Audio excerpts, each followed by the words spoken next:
Votre bureau de vote, vous avez glissé le bulletin de vote d'avion. Vous ressortez comment de ce vote et qu'est-ce que vous espérez pour ce scrutin? Bon, d'abord, c'est la phase ultime d'un processus qui a commencé il y a près d'un mois en termes de campagne. Nous avons vu la mobilisation populaire lors de nos déplacements à l'intérieur du pays et également aussi à Conakry.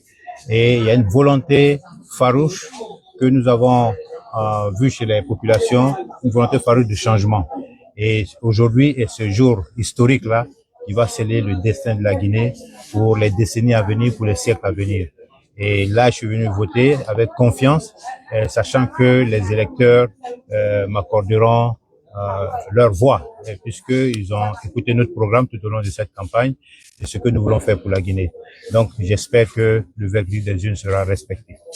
Justement, sur l'aspect transparence, parce qu'on sait que cette élection est organisée par une qui est la transparence, c'est les mêmes chances pour tout le monde, c'est ça? Bien sûr, les mêmes chances pour tout le monde et surtout en appeler à la conscience des uns et des autres, parce que là, il s'agit de l'avenir de chacun d'entre nous et de tout le pays. Donc, il faut que cela soit bien compris par tous les acteurs du processus électoral.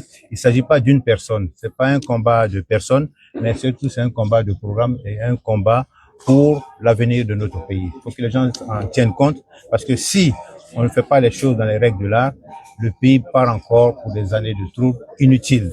Donc, nous espérons que la Guinée va devenir un pays stable politiquement à partir d'aujourd'hui et pour le meilleur. Pas seulement depuis ce matin, depuis quelques jours, il y a quelques anomalies dans certaines régions du pays où certains administrateurs ne respectent pas les règles du jeu, ne respectent pas le code électoral. Et heureusement, la directrice générale des élections quand même a apporté une oreille attentive à nos réclamations. Elle-même a appelé ces différents administrateurs, y compris ceux de l'étranger, même jusqu'à ce matin. Depuis 7 heures, nous sommes en communication pour leur demander de respecter simplement le nouveau code électoral. Et pour le moment, ça s'est réglé. Mais il y a tout le temps quelques petites difficultés. Mais comme nous sommes en communication permanente, elle parvient à résoudre les problèmes qui se présentent au fur et à mesure. Mais on aurait aimé que cela ne se fasse pas.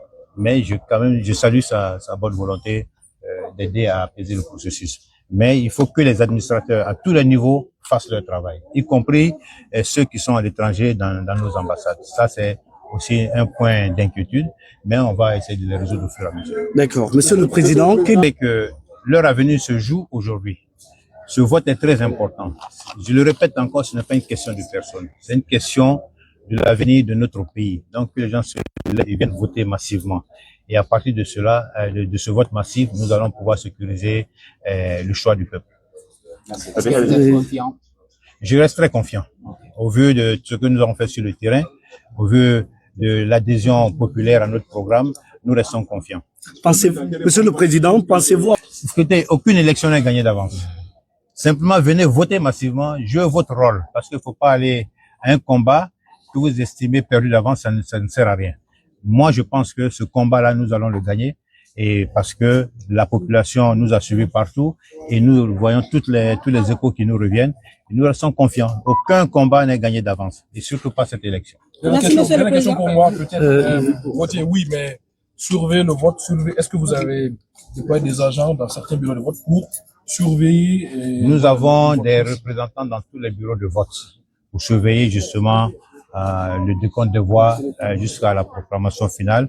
Et nous espérons que, une fois de plus, je le répète, que les administrateurs qui sont dans les différentes régions vont jouer leur rôle d'administrateurs et s'arrêter à là, sans pouvoir empêcher nos représentants, nos délégués de faire leur travail. Dans quel état d'esprit